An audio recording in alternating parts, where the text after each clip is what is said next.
Okay, welcome to week 2. I got a little confused. Okay, make sure that you're keeping track of that census date. A couple of you have not yet done anything in the class. If you don't do anything by the census date, which is either February 4th or 5th, one of those, you'll be dropped.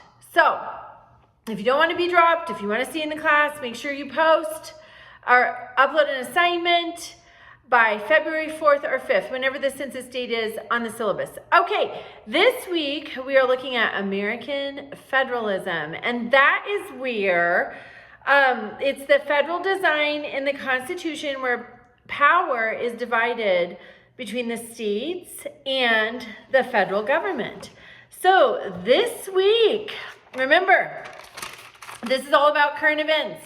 So what's going on right now in Washington? The confirmation hearings for Trump's cabinet picks. So I've linked some stuff in the assignment section.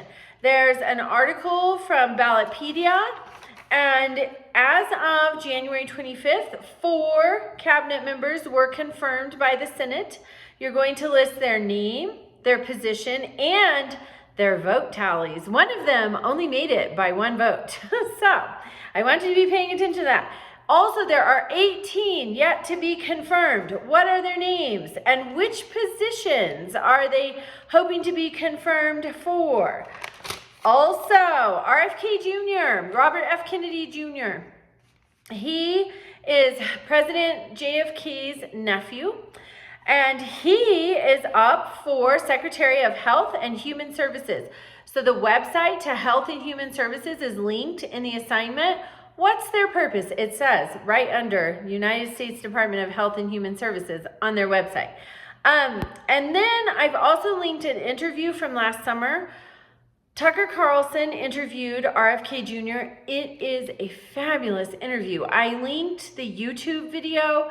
You can also find it on any podcast format if you want to listen to it. But I want you to watch or listen to the whole interview. It is an hour and a half. The good news is chapter 3 that we're reading this week is very short. So you have a little time. I want you to watch or listen to that whole interview and then tell me, would you vote to confirm him? If you were in the United States Senate, would you vote to confirm him? You're going to include 5 points from his interview to support your position, whether you're confirming or you're not confirming. Why? So, and then also question 20 in chapter 3 is really interesting. It's in the critical thinking questions of chapter 3, and it says, describe the primary differences in the role of citizens in government among the federal, confederation, and unitary systems. Remember, we had originally the Articles of Confederation. Disaster.